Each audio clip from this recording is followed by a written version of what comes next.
Spain should be considered to have easy passage to the World Cup final on July 15. Now the fun really begins. The group stages of the World Cup are done and dusted, and it's time for the last 16 teams to get down to business. One side of the draw looks to be, on paper, much harder than the other, and Spain will be delighted to find themselves in the weaker half. Fernando Hierro has had to deal with the criticism of not being a proper coach, but he has ensured his players have safely negotiated their group, despite incredible upheaval behind the scenes.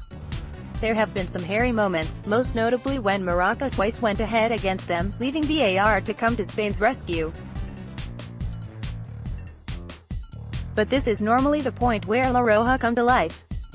Experience in the knockout stages of the major club tournaments will hold them in good stead, and their path to the final looks a reasonably favorable one to negotiate.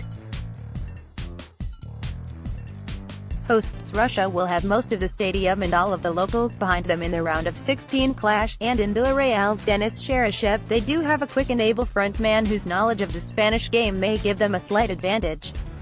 Alexander Golovin, a player that Chelsea are believed to have agreed terms with, is also one that shines brightly on the biggest stage. However, Russia are brittle in defense, with Yuri Zhirkov their weakest link. If Spain can get at them early in the game, their first test should be over as a contest before the hour mark. Take them lightly, and Stanislav Cherchesov's team will trouble them, as Morocco did. Assuming they're able to successfully negotiate that match, Croatia or Denmark will lie in wait. One of the dark horses for the competition, 20 years after they last got this far, the Croatians will take some beating, but it's certainly not beyond the likes of Costa, Isco and Ramos at all.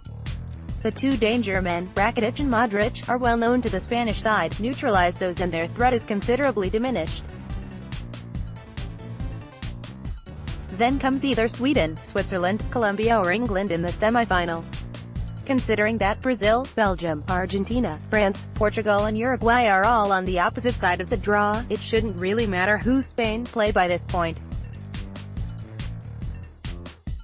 Colombia without a potentially injured James Rodriguez still look relatively strong on paper. A youthful England are playing without fear, and both Switzerland and Sweden have a point to prove.